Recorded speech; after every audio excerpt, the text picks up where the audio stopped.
Praise the Lord, hallelujah. വചനം ആത്മീയ ആഹാരമാണ്. ഈ വചനം ഭക്ഷിക്കുന്നവർ ആത്മാവിൽ ഭയങ്കരമായി സന്തോഷിക്കും. യിരെമ്യാവിന്റെ പുസ്തകത്തിലും യെശയ്യാ പുസ്തകത്തിലും നമ്മോട് പറയുന്ന വചനം, ഈ വചനം നിങ്ങൾ കണ്ടെത്തി ഭക്ഷിക്കണം. എസെക്കിയേലിന്റെ പുസ്തകത്തിൽ ഈ വചനം എസെക്കിയേൽ ചുരുളുകളായി ഭക്ഷിച്ചു. യേശു കർത്താവ് വെള്ളത്തിൽ മുങ്ങി സ്നാനമെടുത്ത് ജോർദാനിൽ നിന്ന് കയറിയപ്പോൾ സ്വർഗം തുറന്നു. സ്വർഗം സാക്ഷ്യപ്പെടുത്തുന്നു. ആത്മസാന്നിധ്യം നിറഞ്ഞ യേശു കർത്താവ് മരുഭൂമിയിലേക്ക് പിശാചിനാൽ പരീക്ഷിക്കപ്പെടുവാൻ വേണ്ടി കടന്നു പോകുന്ന ഒരു വലിയ സന്ദർഭമുണ്ട്. അവിടെ യേശു 40 ദിനരാത്രങ്ങൾ അവിടെ ഉപവസിക്കുന്നു. യേശുവിന് വിശന്നു. പിശാച് പ്രലോഭകനായി കടന്നു വരികയാണ്. കാരണം വെള്ളപ്പാറക്കഷ്ണങ്ങൾ പോലെയുള്ള അപ്പത്തിന്റെ രൂപത്തിലുള്ളത് യേശുവിനോട് പറഞ്ഞു, നീ പറഞ്ഞാൽ ഈ കല്ലുകൾ അപ്പമാകാൻ പറഞ്ഞ അപ്പമാകിയല്ലേ. യേശു പറഞ്ഞ ഒറ്റയൊരു വചനമേ ഉള്ളൂ. മത്തായി സുവിശേഷം 4:4, മനുഷ്യൻ അപ്പം കൊണ്ട് മാത്രമല്ല ദൈവത്തിന്റെ വായിൽ കൂടി വരുന്ന സകല വചനം കൊണ്ട് ജീവിക്കുന്നു എന്ന് എഴുതിയിരിക്കുന്നു എന്ന് പറഞ്ഞു. പിശാച് തന്ത്രപരമായിട്ട് യേശുവിനോട് പറഞ്ഞപ്പോൾ യേശു പറഞ്ഞു, എന്റെ വചനത്താൽ ജീവിക്കുന്നത്. അപ്പം കൊണ്ട് മാത്രം നമുക്ക് ജീവിക്കാൻ കഴിയില്ല. അനേകം കാശുള്ള മനുഷ്യൻ,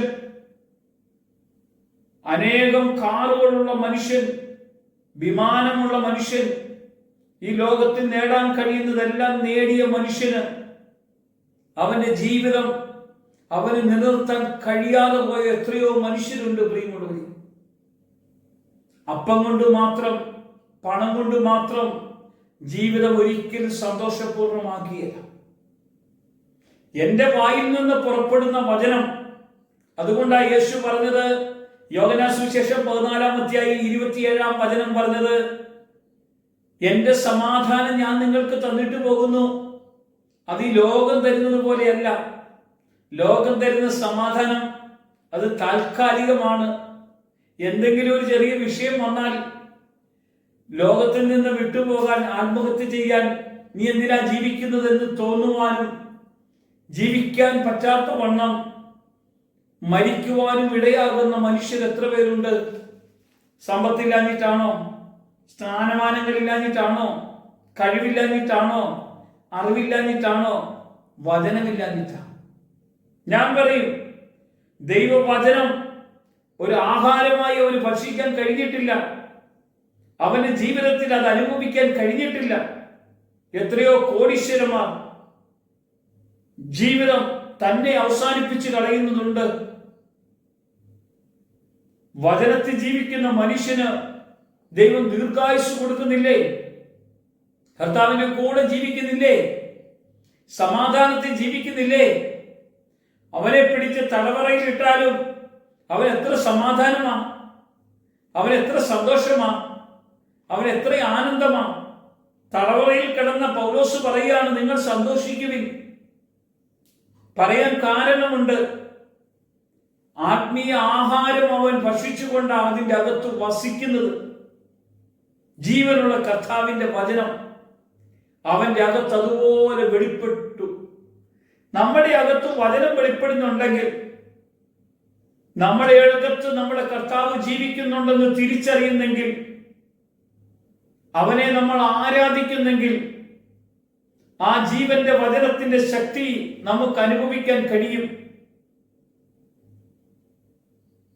പാമ്പുകളെയും തേളുകളെയും ശത്രുവിന്റെ സകല അധികാരത്തെയും ചവിട്ടി നടക്കാനുള്ള കൃപ, അഭിഷേകം കർത്താവ് നമുക്ക് തന്നിട്ടുണ്ട്. പ്രിയമുള്ളവർ, ചെന്നായ്ക്കളുടെ ഇടയിലേക്ക് കുഞ്ഞാടുകൾ എന്ന പോലെ നമ്മളെ അവിടുന്ന് പറഞ്ഞു വിടുമ്പോഴും സംരക്ഷിക്കുന്ന ഒരു കർത്താവ് തന്റെ വചനം നമുക്ക് ആഹാരമായി തരുന്നെങ്കിൽ ആ വചനം ഭക്ഷിച്ചാണോ, ആ വചനത്തിലാണോ ജീവിക്കുന്നത്? യേശു കർത്താവാണെന്ന് അതരം കൊണ്ടേറ്റ് ഹൃദയത്തിൽ വിശ്വസിച്ച് നമ്മൾ ഏറ്റേറ്റ് പറഞ്ഞൊന്ന് ആരാധിച്ചാൽ മതി. നമ്മളെ ആ യേശു നോക്കിക്കൊള്ളും, വേറെ ആരും നോക്കണ്ട.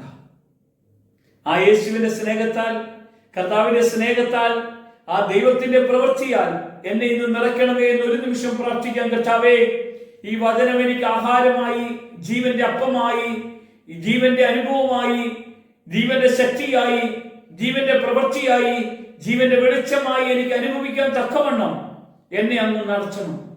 യേശുവിന്റെ നാമത്തിൽ തന്നെ ആമേൻ.